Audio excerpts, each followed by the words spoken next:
زانی کو جو دنیا میں سب سے پہلا عذاب ملتا ہے نا، وہ یہ ملتا ہے کہ اس کو اس گناہ کا چسکا لگ جاتا ہے. وہ زنا کرتا ہے یہ سوچ کے کہ صرف ایک دفعہ کروں گا، لیکن یہ ہمیشہ سوچ سوچ کے کرتا رہتا ہے، اور اسی حال میں اس کی موت آ جاتی ہے. زانیوں میں مرتا ہے وہ. یہ بہت بڑی بھول ہے کہ میں ایک دفعہ گناہ کر لوں پھر توبہ کر لوں گا. اور یہ شیطان اس لیے کرواتا ہے، یار دیکھیں تو صحیح اس گناہ میں لذت کیسی ہے، ذائقہ کیسا ہے. ایسی اللہ کی طرف سے اس پر پھٹکار برستی ہے نا زانی پر، وہ تڑپتا ہے کہ مجھ سے چھوٹ جائے. کسی کو اللہ توفیق دے دیتے ہیں، لیکن عام طور پر کیا ہوتا ہے، گیا بس. اتنا مشکل ہوتا ہے پھر اس کو اس دلدل سے نکلنا. اللہ کہتے ہیں اب گند میں منہ مارا ہے، گند میں رہو. اب گند کھایا ہے نا، اب گند کھایا تو اب گند میں رہو. پھر گندگی میں اس کو مزہ آتا ہے. پھر وہ اس لیے اللہ کا واسطہ جن لوگوں سے زنا نہیں ہوا، اللہ کا واسطہ کبھی بھی اس گناہ کے قریب مت پھٹکو. اللہ نے یہ نہیں کہا کہ زنا مت کرو، اللہ نے کہا ولا تقربوا الزنا، زنا کے قریب مت جاؤ. قریب کیسے قریب جاتا ہے انسان؟ آپ کے گھر میں کوئی رشتہ دار جوان لڑکی آ گئی ہے یونیورسٹی کی، کالج کی، آپ گھر سے باہر نکل جاؤ. بعض دفعہ ایسا ہوتا ہے، لوگ مجھے بتاتے ہیں کہ کوئی میری رشتہ دار خاتون آئی، جوان تھی، کزن تھی، گھر میں تھا، وہ اکیلی تھی، وہ آ گئی تو میری بڑی عجیب کنڈیشن ہو گئی، میں بہت پریشان ہو گیا، بہت مشکل سے بچا. میں ان سے کہتا ہوں آپ گھر سے نکلے کیوں نہیں؟ یہ تو آپ قریب تو چلے گئے نا. جب ایک جوان لڑکی آپ کے گھر میں آئی ہے، آپ کو اس وقت گھر میں نہیں ہونا چاہیے، نکل جاؤ وہاں سے. ایسے دور بھاگو زنا سے، اتنا دور بھاگو. انبیاء ایسا ہی کرتے تھے، تبھی تو بچتے تھے. وہ جتنے بزرگان دین گزرے ہیں، وہ یہ نہیں کہ زنا نہیں کیا، وہ ہمیشہ زنا سے دور بھاگے. ہمارے استاذ نے ایک واقعہ سنایا تھا ہمیں، کتابوں میں یہ واقعہ لکھا ہے کہ ایک طالب علم تھا، پرانے وقتوں کی بات ہے، رات کو مسجد میں چراغ لے کے مطالعہ کر رہا تھا. پہلے زمانے میں لائٹ وائٹ تو نہیں ہوتی تھی، گاڑیوں کے سفر نہیں تھے، اونٹوں کے سفر تھے، تو مسافر لوگ بعض دفعہ آ کے مسجدوں میں ٹھہرتے تھے. تو اس نے دیکھا کہ ایک جوان لڑکی ہے، پردے میں ہے لیکن خوبصورت جوان لڑکی. وہ آئی اور اس سے کہنے لگی کہ میں راستہ بھٹک گئی ہوں، مجھے ایک رات مسجد میں گزارنے دے دو. باقی یعنی صحیح تھی، وہ اسی طرح ہوا تو کہیں بھٹک گئی تھی. شہر میں بھی بعض دفعہ لوگ بھول جاتے تھے نا کہ راستہ بھٹک جاتے تھے. اب یہ پریشان تھا کہ میں اس کو رات کو اگر پناہ دیتا ہوں تو مجھے شیطان ورغلائے گا، اور اس لڑکی کو اگر میں پناہ نہیں دیتا تو یہ کہاں جائے گی رات کو، کوئی اور اس کی عزت سے کھیلے گا. تو اس نے بہرحال اس کو ٹھکانہ دے دیا، اس کو کہا کہ آپ ادھر اس طرف جا کے سو جائیں. نتیجہ کیا نکلا ہے کہ وہ لڑکی اس کو دیکھ رہی تھی، یہ کرتا کیا ہے، اس کو بھی اپنی عزت کا ڈر تھا نا کہ کہیں یہ دست درازی نہ کرے. تو یہ نوجوان جس چراغ میں مطالعہ کر رہا تھا، مطالعہ کرتے کرتے اس کی آگ میں اپنی انگلی لے کے جاتا اور اس کو جلاتا. جیسے ہی وہ جلنے لگتی تو اس انگلی کو واپس کھینچ لیتا، ایک دم تپش آگ لگتی نا، واپس کھینچتا. پھر تھوڑی دیر بعد یہ انگلی اس میں لے کے جاتا، پھر واپس کھینچتا. پوری رات یہ کرتا رہا ہے اور اپنی انگلی کو جلاتا رہا ہے. صبح جیسے ہی ہوئی ہے، اس نے فوراً، صبح صادق ہوئی نا فجر کی اذان کا وقت، اس نے فوراً اس لڑکی سے کہا یہاں سے چلی جاؤ، فوراً یہاں سے فوراً چلی جاؤ. اس نے کہا اللہ کی قسم اس وقت تک نہیں جاؤں گی جب تک تم یہ معاجرہ نہیں بتاؤ گے، یہ رات تم نے کیا ہے. تو کہنے لگا یہ میرا اور اللہ کا معاملہ ہے، میں تمہیں نہیں بتا سکتا. اس نے پھر اللہ کا واسطہ دے کے کہا، اس نے کہا میں جاؤں گی نہیں یہاں سے جب تک بتاؤ گے نہیں. اس نے کہا شیطان مجھے ورغلا رہا تھا کہ ایک جوان لڑکی ہے، اجنبی ہے، کوئی دیکھنے والا نہیں ہے، کوئی دیکھنے والا نہیں ہے، تو زنا کر لو اس سے، کوئی دیکھنے والا نہیں ہے. شیطان مجھے لے کے جاتا تھا تو میں اپنی انگلی آگ میں جلاتا تھا، اپنے نفس کو یہ سمجھانے کے لیے کہ دنیا کی آگ برداشت کر سکتا ہے، جہنم کی بھی برداشت کر لینا، جہنم کی بھی برداشت کر لینا. پھر اور اگر تجھ سے یہ برداشت نہیں ہو رہی تو وہ کیسے برداشت کرے گا؟ کہہ رہے جب میں آگ میں جلنے لگتا تھا نا تو میری چیخ نکلتی تھی، یار یہ نہیں ہو رہی تو وہ کیسے برداشت ہوگی؟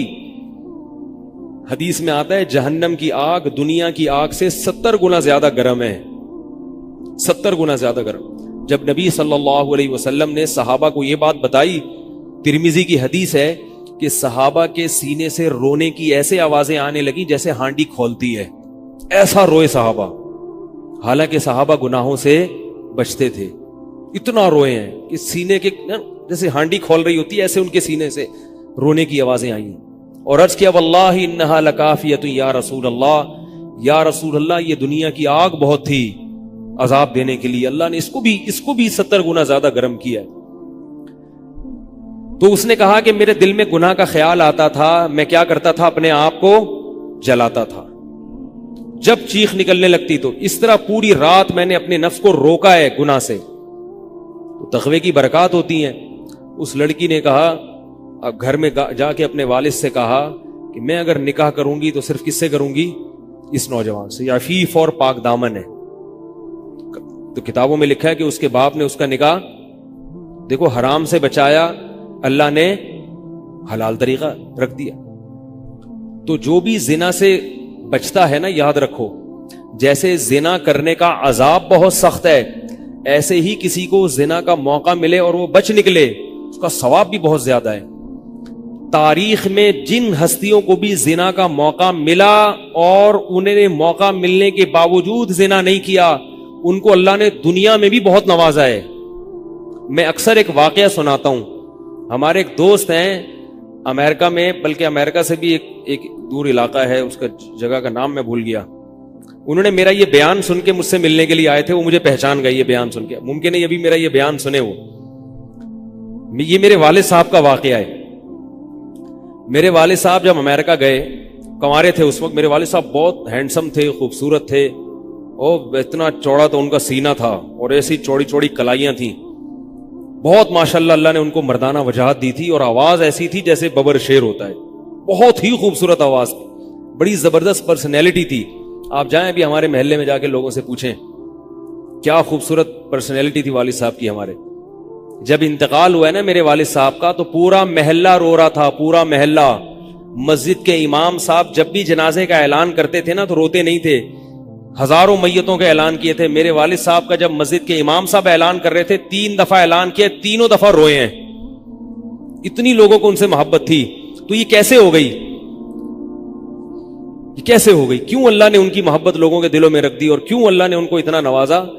والد صاحب نیوی میں تھے، امریکہ جب فرسٹ ٹائم جہاز گیا ہے، کنوارے تھے اس وقت، تو کنوارا لڑکا پاکستانی یا انڈین ہو، پہلی دفعہ امریکہ جائے، وہ بھی کنوارا، کوئی روکنے ٹوکنے والا نہ ہو، اور گناہ کی دعوت ملے، بچنا کتنا مشکل ہے۔ تو والد صاحب، یہ میں نے والد صاحب سے براہ راست نہیں سنا، ہمیں ایسی باتیں والد صاحب نہیں کرتے تھے، کسی ذریعے سے سنا میں نے کہ تمہارے والد صاحب نے یہ واقعہ ہمیں سنایا، کسی نے مجھے بتایا۔ کہتے ہیں کہ جب وہ گئے تو ایک خوبصورت انگریز لڑکی آئی اور ان کو گناہ کی دعوت دی۔ اب ایک دم پہلی دفعہ کسی پاکستانی نے یہ چیز منظر دیکھا ہو، ٹھیک ہے نا، امریکہ کا ایک منظر ہوتا ہے نا، اب تو لوگ موویز میں اتنا دیکھ چکے ہوتے ہیں نا، اس وقت تو ڈرامے فلمیں بھی نہیں ہوتی تھی، موویز بھی نہیں ہوتی تھی، وہ تو پہلی دفعہ ہی دیکھا تھا یہ ایسا منظر۔ تو وہ گھسیٹ کے لے گئی اپنے گھر۔ جب یہ کہیں گھر پہ گیا ہوں نا تو مجھ پہ اللہ کا خوف آ گیا، میں کہا یہ کیا کر رہا ہوں میں۔ وہاں جا کے واپس بھاگے ہیں۔ ادھر پہنچنے کے بعد وہ عورت غصہ ہو رہی تھی کہ اگر تم نے یہ کام کرنا نہیں تھا تو میرے ساتھ آئے کیوں میرا خرچہ کرایا، تم نے کیوں خرچہ کرایا میرا؟ تو آدمی اور شرمندہ ہو جاتا ہے نا کہ یار۔ تو والد صاحب کہتے ہیں کہ میرے دل میں خیال آیا کہ میں نے زندگی میں کبھی یہ گناہ نہیں کیا، اور میں یہاں پہلی دفعہ آیا ہوں، اگر میں اس گناہ میں پڑ گیا اللہ کی نظر مجھ سے ہٹ جائے گی۔ واپس بھاگے۔ بڑا مشکل ہوتا ہے ایسے موقع پہ۔ اس وقت ان کی عمر ہوگی 22 یا 23 سال، زیادہ سے زیادہ 24 سال ہوگی، تو بھاگے ہیں واپس۔ تو والد صاحب کہتے تھے، جنہوں نے مجھے یہ واقعہ سنایا، کہ مجھے کہنے لگے کہ تمہارے والد صاحب کہتے تھے کہ اس کے بعد میری زندگی میں کیا آیا ہے؟ انقلاب۔ پھر اللہ نے قرآن کی تلاوت کی توفیق دی، حفظ قرآن تھا، بھول چکے تھے، روزانہ ایک قرآن پڑھنے کا معمول بنا پھر، تاکہ قرآن دوبارہ یاد ہو جائے۔ جہاز پہ 3 سال امامت کی، داڑھی بڑی رکھ لی ماشاءاللہ، اور پھر اتنی عزت اللہ نے ان کو دی۔ اللہ نے ان کے، ہمارے سب بھائی ماشاءاللہ داڑھی والے ہیں، سب بہنیں شرعی پردہ کرتی ہیں، سب بھابیاں پردہ کرتی ہیں۔ گھر میں کیا آ گیا پورا، حالانکہ اس وقت شادی نہیں ہوئی تھی، لیکن یہ اثرات کہاں منتقل ہوئے ہیں؟ خاندان میں پورے۔ پورے خاندان میں منتقل ہو گئے نا. انتقال ہوا تو جنازہ میں نے پڑھایا والد صاحب کا. اگر اللہ نہ کرے اس برائی میں پڑ جاتے, ہمیں پتا چلتا کہ ہمارا باپ ایسا ہے, تو ہم ایسے ہوتے. ویسے تو ابھی بھی کوئی اتنے نیک نہیں ہے, لیکن گیٹ اپ تو ہے نا. گیٹ اپ تو اللہ نے مولویوں والا دے دیا نا, تھوڑے تھوڑے تو دیکھنے کی حد تک تو نیک بنا دیا نا. ایسے نہیں ہوتے ہم. تو یہ جو برکات ہیں یہ نسلوں میں منتقل ہوتی ہیں. نسلوں میں اتنی عزت دی اللہ نے, اتنی عزت دی تھی کہ انتقال کے وقت محلہ رو رہا تھا, پورا محلہ رو رہا تھا انتقال. اور بہت سے لوگوں نے والد صاحب کی قبر کے پاس نہ جگہ گھیر لی تھی کہ ہم یہاں دفن ہوں گے. حالانکہ مسجد کے امام نہیں تھے, کچھ بھی نہیں, کوئی ایسی شخصیت نہیں تھے کہ وہ کوئی مقتدی اور رہبر سمجھے جاتے ہو. تہجد کا معمول تھا, تلاوت کا معمول تھا. اور میں نے خود بھی کئی دفعہ نوٹ کیا, ایسا لگتا تھا ان کے منہ سے خوشبو آتی ہے, ایسا محسوس ہوتا تھا. ایسا اللہ نے, کیونکہ تلاوت بہت زیادہ کرتے تھے. جب انتقال ہوا ہے نا جس دن, اس دن بھی آدھا گھنٹہ تلاوت کر کے اٹھے. گھر میں ان کا معمول تھا, گھر میں آنے کے بعد آفس سے جب گھر میں آتے تھے نا, سب سے پہلے نہا کے, عجیب ان کے معمول تھے, نہاتے لازمی تھے روزانہ. اور چونکہ فوجی تھے نا, تو فوجیوں کی جو ایک روٹین ہوتی ہے نا, وہ تبدیل نہیں ہوتی. اب جب فوج میں تھے تو گرم پانی سے نہانے کی عادت تھی, تو جون میں بھی گرم سے ہی نہاتے تھے. ہم کہتے, اب والد صاحب سے کہتے گرمی ہو رہی ہے, لیکن وہ ایک روٹین ہوتی ہے نا فوجیوں کی. بس وہ آنا ہے, دھوتی پہنی, غسل خانے میں چلے گئے, پانی گرم پہلے کیا, اپنا کام سارا خود کرنا, کسی سے کام ہی نہیں لیتے تھے. اور وہ 2 منٹ کے اندر ایسے پھرتی سے نہاتے تھے. ہم حیران, یہ کیسے نہاتے ہیں اتنی دیر میں؟ کہتے میں صابن سے باقاعدہ تسلی سے نہایا ہوں. اتنی جلدی پھرتی میں کام کرتے تھے. آتے ہی تلاوت کرنی, اور تلاوت اونچی آواز میں کرتے تھے. پورے گھر میں والد صاحب کے تلاوت کی آواز آتی تھی. مجھ سے غلطی یہ ہوئی کہ انتقال سے چند دن پہلے میں ان کی تلاوت سن رہا تھا, تو میرا دل چاہا میں اس کو ریکارڈ, اس وقت ریکارڈنگ کا اتنا زیادہ نہیں ہوتا تھا, میں نے کہا اس کو میں ریکارڈ کر لوں, لیکن وہ ریکارڈ میں نہیں کر سکا. میں نے کہا چلو بعد میں کر لوں گا, اور ان کا انتقال ہی ہو گیا. تو تلاوت اونچی آواز سے ٹوپی اتار کے تلاوت کرتے تھے. تو جس دن انتقال ہوا ہے, اور اللہ سے کہتے تھے کہ اللہ کسی کا محتاج نہ بنانا, ساری زندگی کسی سے خدمت نہیں لی, صرف جو ہے نا کمر دبواتے تھے بیٹوں سے اپنے. تو مجھ سے بھی دباتے تھے, میرا یہ انگوٹھا بڑا مضبوط ہو گیا ہے. وہ کمر پہ نا ان کے یہ ایسے مالش کر کے, ایسے کمر پہ میں مالش کرتا تھا والد صاحب کی, یہ تیل لگا کے نا ادھر, تو میرے انگوٹھے میں بڑی طاقت پیدا ہو گئی تھی. تو مجھے کہتے تھے یار تم ہو باریک سے, میرے باقی بھائی ذرا, لیکن یار تمہارے ہاتھ میں بڑی طاقت ہے. تو میں کہتا تھا کہ یہ میرے ہاتھ میں طاقت نہیں ہے, یہ مالش کر کے نا یہ انگوٹھا بہت مضبوط ہو گیا ہے. تو کیا تھا, تلاوت کی انتقال سے پہلے, اور بار بار دعا کیا کرتے تھے کہ اللہ بستر پہ لیٹوں نہیں. زندگی میں ہم نے کبھی نہیں دیکھا والد صاحب بستر پہ لیٹے ہوں, یعنی بیمار ہو کے لیٹے ہوں. اپنا سارا کام پھرتیلے پن سے کوئی بالکل. تو وہی ہوا, موت کے وقت بھی ایسا ہی ہوا. آئے ہیں, تلاوت کی ہے, پھر اس کے بعد گئے عشاء کی نماز پڑھنے. صف میں بیٹھے ہوئے تھے کہ گر گئے, صف سے اٹھا کے ان کو ہاسپٹل لے کر گئے ہیں. نماز کی اقامت ہو رہی ہے, اور وہیں اٹیک ہوا, اور وہی ان کا قبر کا سفر تھا. کتنی اچھی موت دی اللہ تعالیٰ نے, کہ ایک دن کیا ہوا, بارش میں بھیگتے بھیگتے آئے ہیں گھر میں, اور فوراً نماز کے لیے گئے. تو والدہ نے کہا کہ بھائی ابھی بارش ہو رہی ہے. انہوں نے کہا اللہ بولے گا آفس سے یہاں تک پہنچ گئے, اور اب یہاں سے مسجد تک نہیں جا رہے. اللہ کو بھی منہ دکھانا ہے. ایسے نماز کے پابند. سعودی عرب میں جب عمان میں ان کی جاب تھی, کئی گھنٹے کا گرمیوں کا روزہ ہوتا تھا, لوگ چھوڑ دیتے تھے. والد صاحب کہتے تھے مر جاؤں گا, رمضان کا روزہ نہیں چھوڑوں گا, کچھ بھی ہو جائے رمضان کا روزہ کیسے چھوڑوں. تراویح کبھی نہیں چھوٹتی تھی, رمضان کا روزہ کبھی نہیں چھوٹتا تھا. میں یہ نہیں کہہ رہا کہ کوئی برائی تھی نہیں ان میں, ایسی کسی کی تعریف کرنا غلط ہے, مگر اللہ نے مجموعی لحاظ سے ان میں بڑی صفات رکھی تھی. یہ صفات کیسے پیدا ہوئیں؟ اللہ نے ایک برائی سے بچنے کی توفیق دے دی. تو میں نے یہ تو اسی میں ان کی موت واقع ہوئی ہے. اور رات کو 12 بجے انتقال ہوا. ان کے سارے کام ایسے ہوتے تھے, موٹے موٹے کام, اور چپکے شو بازی کا بالکل بھی شوق نہیں تھا ان کو. حج, ہمارے محلے سے جب کوئی حج کرنے جاتا تھا نا, 6 مہینے پہلے اعلان ہوتا تھا فلاں صاحب حج پہ جا رہے ہیں. لوگ پہلے سے آ کے نا ان سے دم کروانا. اب تو لوگ بہت حج پہ جاتے ہیں, اس وقت یہ 25 سال پرانی بات کر رہا ہوں میں, اس وقت حاجی کی بڑی ویلی ہوتی تھی. حج پہ جو جانے والا ہوتا تھا نا, لوگ اس سے پہلے سے ماشاءاللہ حج پہ جا رہے ہیں. ہمارے امام صاحب پوری رننگ کمنٹری شروع کرتے تھے اسپیکر پہ, اب وہ حج پہ جانے والے ہیں, اب ان کا نام آ گیا ہے. جنازے کی بھی رننگ کمنٹری ہوتی ہے ہمارے محلے میں. اللہ امام صاحب کی مغفرت فرمائے, انتقال ہو گیا ان کا بھی. اس کو لوگ کہتے تھے یہ رننگ کمنٹری شروع کر دیتے ہیں. جنازے کی چارپائی اٹھ چکی ہے, تمام حضرات سے گزارش ہے کہ جنازہ گاہ میں پہنچ جائیں. اب جنازہ گھر سے نکل چکا ہے, میت کو غسل دیا جا چکا ہے, عیدی سینٹر سے لاش گھر میں آ چکی ہے. پوری نا کمنٹری ہوتی تھی. تو وہ جنازے کی بھی کمنٹری, اور اگر کوئی بیمار ہوتا تھا محلے کا تو اس کی بھی کمنٹری. آغا خان میں داخل ہیں, ان کے پتے میں ڈاکٹر نے پتھری بتائی ہے. غفار بھائی کے تمام حضرات سے گزارش, دعا کی گزارش ہے کہ اللہ ان کو شفائے کامل عاجل عطا فرمائے. پورا محلہ دعا کر رہا تھا, اللہ غفار بھائی کے پتے کی پتھری نکال دے. ٹھیک ہے, وہ چونکہ سیاسی تھے, جمعیت کے تھے, تو وہ پوری نا سیاست سے لے کے چلتے تھے ہر چیز. تو والد صاحب اب جب حج پہ جاتا تھا کوئی, تو اس کی پھر وہ جب حاجی صاحب آتے تھے ان کا بڑا استقبال. ہمارے والد صاحب کو یہ چیزیں پسند نہیں تھی. والد صاحب حج کر کے گئے پتہ ہی نہیں چلا, اور واپس کسی کو بولٹن مارکیٹ میں ملے. اس نے کہا ہم نے تو سنا تھا آپ حج کرنے گئے ہوئے ہیں. والد صاحب نے کہا میں بھی ابھی آیا ہوں. میں نے کہا ذرا بولٹن مارکیٹ سے ذرا ٹچ کرتا ہوا گھر چلو. ایک تھیلا تھا ان کے پاس, اسی تھیلے میں حج بھی ہو رہا ہے. پوری دنیا دیکھی تھی والد صاحب نے, پوری دنیا کا سفر کیا. بتاتے تھے کہ چین اور آسٹریلیا یہ 2 ملک ایسے ہیں جہاں میں نہیں گیا, باقی دنیا کا کوئی ملک ایسا نہیں ہے جس میں میں گیا نہ ہوں. لیکن اتنی سادگی کہ آپ کہیں گے کہ شاید یہ کبھی انڈا موڑ بھی نہیں آئے ہوں گے. کوئی شوبازی نہیں تھی, ایسے چپکے سے گئے اور حج کر کے چپکے سے واپس. شہرت پسند نہیں تھی, بالکل پسند نہیں تھی شہرت. تو کوئی بھی کام ہے بس آرام سے چپکے سے کر لیا.